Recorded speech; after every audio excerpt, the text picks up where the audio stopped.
Iga ejo numvise kuri Buja FM abajuna cyo baravuga amateka ya Koffi Olomide.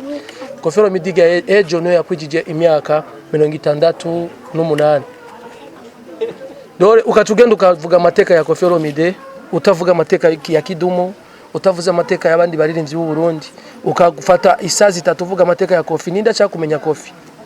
Koffi aje mu Burundi na aje kugura concert nga na OBL atanga. Umugabo abaririmbyi b'u Burundi barakora ama concert bakaza gufasha bagaterera no muri OBL. Amafaranga kugira ngo batere imbere. Bica bimbabaza kubona muvuga amateka ya Koffi Olomide mu Burundi mukanga kuvuga amateka y'abaririmbyi.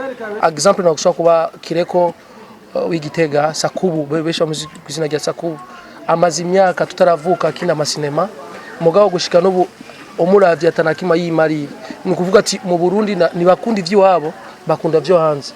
Christophe Matata yarafuye nga mu Burundi yaramaze imyaka ingari mu mahanga mugabo igihe yafuye abantu bafite twabuze umuririmbyi mugabo Christophe Matata tugiye kuraba natongo yarafise mu Burundi mu myaka yaririmbye bapapa bataravuka yoya Jamal ari mu Burayi kure umukobwa Timase ari mu Burayi kure abakobwa abaririmbyi b'u Burundi bose bari mu Burayi bagiye kubera abakobwa siwe yikuriye amafaranga ugaje mu Burayi nuko berekana yuko umuziki w'u Burundi uri hasi mugabo muduze rero.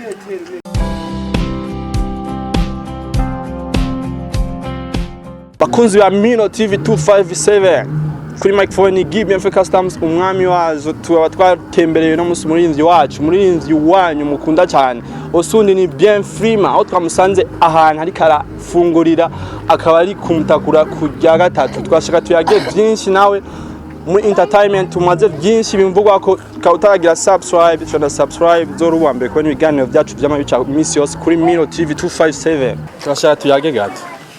None kuyaga muca muza surprise umuntu ariko arafungura ahejeje gufungura mukaza none muza ngamu ninde yababiye ko turi ngaha FREEMA boy wari umustare ufite izina rinini ya cyane ngamu sagara cya Bujumbura twashaka tuyage nangora ntusha kuyaga.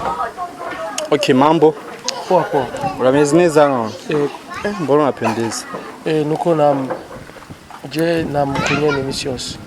Okay FREEMA wewe urafite umusista ashobora kwambika none ofisa sikuvuga wanyambika ibi ni muzu gusazi yari je ndiyambika kandi nyinshi cyane.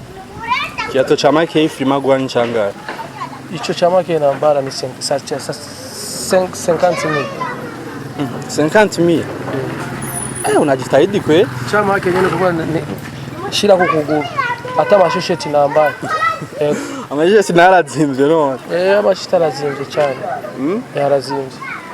Okay twashaka tuyage gatoyi imisanzwe utume mtu taxi anitoe hapa kwa sababu jamaa watanani sana. Sasa Medi Love tuyaga nawe no sa Medi Love Medi wanakusemesha jenzo vuga Kiswahili Kiswahili yego turi mu Burundi tazi Kirundi wapi ndakivuga yuko ariko cyane gose auko mu Burundi je yani niko Murundi na changa damu yani mzazi mmoja ndio hivyo. Na uko na nyimbo ngapi sasa? Yani niko na nyimbo 3. Niko na nyimbo 3 kwa sasa. Na zingine bado project. Sawa, hakuna shida utafuta nyingine siku tuongee. Haya nashukuru baba. Asante.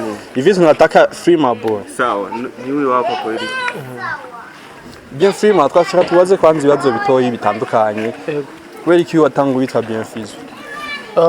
Byajanye n'umwanya kuba nitwa Bien Fizo byajanye na 2010 nanguye muziki magana giye mbona ko ariho wundi muri nditwa Fizo cyane yita cyane yinde bonetwa Bien FREEMA boy. Ubwo ni umufana wa Fizo wewe? No FREEMA Fizo turamubaha kandi turamukunda legend sikuvuga turabafanzi be muga turamukunda.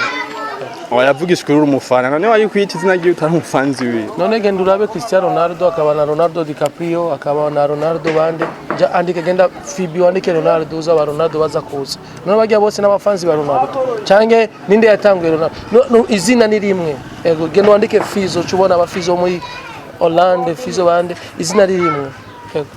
Okay none iryo zina wagiyumviye gutagira utangure kugiyita FREEMA boy wa Bien Fizo kwanza abafanzi igihe nanguye kumuririmba muziki benshi bavuga ati bana wewe uraje banyise iryo zina bodon izina banyise niryo mugabo narahinduye kuko sishaka ko twozo abafizo babiri ubu nitwa FREEMA boy. Okay. FREEMA boy, izina ryo ryaciwe riza gutuma Freemason canke kwese bavuga ati ngo barinjiye muri Freemason biki n'ibiki. Muri mpamvu baciye wita FREEMA boy, ubivuga ko ikiwe? No, kwita FREEMA boy ariyo iga FREEMA boy ariyo mama wanje to Florentine. Iga L ni izina rya papa wanje. Iga M mushikanje. Urumva iga A mushikanje. Ni kuvuga bose nakishizemo umuryango. Boy ni jewe rero ajyare mu boy ni jewe rero. Cinta FREEMA boy, boy ni jewe nyene. Benshi ntibari bazi izina ryawe uco risigura ariko benshi barabimenya. Muri FREEMA boy wewe tumaze iminsi twumva ibintu byinshi bikuvuga ko inyuma yo gukora indirimbo na Stacy warakoze indirimbo yiwawe nyene indirimbo zibiri kumenga ziregeranye cyane ubona ziko zirakora neza nkuko wabishaka. Ziko zirakora kuko urumva Stacy the Queen featuring FREEMA boy yasohoye indirimbo yiwe n'amareresi n'amasanamu naje ncandarekura shuka yiwanje ni kuvuga ati twabisoreye mu ndwi zitandukanye yatanguye Stacy ama FREEMA ubu si biga gusa urumva je ndi hagiye kugira ngo tuduze izindi ngabirano z'abandi uko rabiga ndirimbo ya Stacy the Queen ikiraduga iri mu 3K uravye muri YouTube yiwe indirimbo ikira yakundwa n'abantu kandi niyo ndirimbo yimwe afise audio ni video muri YouTube gusa bo ubundi kumwe no muigeme akina amareresi nawe nyene ngiye kumufasha dukore byinshi vuba mugiye kumubona mu video yanje shasha umukobwa azi gutamba umukobwa azi gukina amareresi nawo mu action yo ikora ubunyene iyo ashobora action ya gute yo gutamba cyangwa journaliste ushaka kumubwira ati agukinira akareresi gatoyi ashobora gukora ikatumuna kwanza bite ni sawa ameze neza ndashima kama fresh ari menshi oya iyi ni kamera yanje ni kamera yanje FREEMA boy mufani kwanza FREEMA boy ni umusitari nemera kandi ni umugenzi kandi dukora akazi kamwe ubugenzi gusa nyine ubugenzi gusa ni umugenzi wanje bisanzwe kandi dukora akazi kamwe umusitari mu muziki nanje ndi umusitari mu mareresi. Okay, umusitari mu mareresi maze ukina filme zingahe? Zoba zishika nka 5. Okay, nkiyo baramenyekanye cyane niya. Iyo baramenyekanye cyane hariho ukuri, hariho kijiji cyao cyao. Asikia kwanza basi bien FREEMA umba mko mnategura projet yo gukorana nayo muse projet ya. Projet dufise ni ndende cyane. Mbona umengo nta mwanya wo kubisigurira ngaha uhari. Mzokina filme ubien indirimbo mko mnategura. Byose birashoboka kuba yiyise umusitari nuko ashoboye byose umuziki arashoboye amareresi arashoboye. Yarashoboye nawo ushaka kumwa action yo ikukorera. Ukabona yuko mu Burundi dufise abigeme bafise ingabirano anyene tujiste ko kwereka action mu action ushaka yose gukorera. Okay, natugire aka action kamwe yumva yo bashoboye canke yumva ari areze gukora ngaha nyene kugira twemeze. Uri pre ko ibyo nza kukugira ko byose ushobora kunyishura ari cyo nkubagije ugashobora kunyishura canke twe turi pre. Okay. Je, wewe ni nani katika ofisi hii? Boss, manager au mkurugenzi mkuu? Mimi niko boss. Uko boss. Kabisa. Mbona habikufanani? Sina kama niko boss na swaga mingi. Swaga kidogo. Alafu hufai hata kuitwa bosi. Juu ya nini? Sina kitambo. Okay basi. Tuachane na hayo. Nimetokea kukupenda. Umukinyarankunze ndahese ayo nibigusa ko ubu bosi ko atagitambo ufise atanda ufise. No sina gitambi kwe. Achani anze kunywa biyeri kwanza basi kitambi kumwe. Sasa FREEMA umfise Stacy wewe umvikiwe. Stacy n'umuririmbyi itanga kandi akora cyane. Ego umukobwa yaraje kundondera kugira ngo asubire indirimbo yiwanje yitwa Mbarira. Arayisubiramwo acaramo magana ndamufashe kuririmbamwo turayikora ubu indirimbo ifise amasanamu. Indirimbo imeze neza ugiye muri YouTube yandikwa ko Mbarira remix by Stacy the Queen featuring FREEMA boy.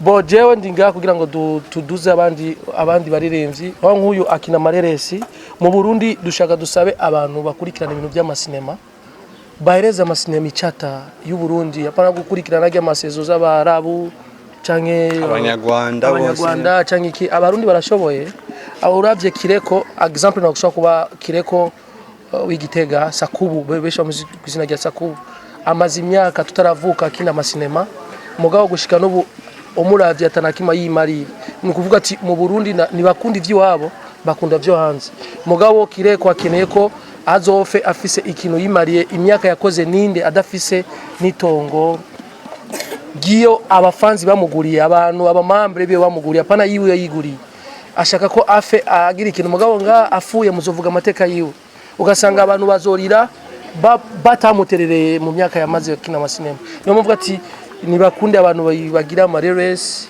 babashigikira apana gukurikira by'abanyarwanda n'ikindi gihugu bo aba Tanzania n'ikindi gihugu mugabo dukorero nk'abantu abarundi bijukire kuja mu YouTube amarezo sociaux baba baragira ama subscribe mu masinema y'abarundi ibintu nk'ivyo muziki no Premium TV yose agiye subscribe yap mugabo gasanga benshi mu Burundi bakoresha tujya telefone dutoya mugabo umubwiye yuko ari indirimbo washize muri YouTube nashaka kucyumva YouTube niki shaka mbwira aba journaliste bigisha aba fans YouTube niki gura muri YouTube ni havamo amahera yo guhereza abaririmbyi Okene wewe ubona twokora iki kugira abantu bakunda ivyacu bavyiteho bonaho kugwa nk'ibiki mugerageze kureka gukubita indirimbo z'abanyamahanga ugiye muri Kampala uzugende muri Kampala uzoraba ni indirimbo ziwabo kandi igihugu kirimo amafaranga mu baririmbyi canke abantu kini byose muri Kampala ko muri Kampala baririmba na ndirimbo y'umunyamahanga uzokumva ja muri Tanzania ubaze Fizo ubaze Lolilo ni bamuzi ubaze FREEMA ni bamuzi kwa bazi ba Diamond kwa kibakundi vy'iwabo kubera iki ngaha mu Burundi tutokushobora gukundisha abarundi indirimbo ziwacu usanga urengana ahantu umuntu nakuzi mugazo kumenya ufuye ati yumve kuri radio ko ari umuririmbyi afise amateka Christophe Matata yarafuye ngaha mu Burundi yaramaze imyaka ingari mu mahanga mugaye igihe yafuye abantu bafite twabuze umuririmbyi mugabo Christophe Matata tugiye kuraba natongo yarafise mu Burundi mu myaka yaririmbye bapapa bataravuka ifoke dukora umuziki tuyiteho vy'iwacu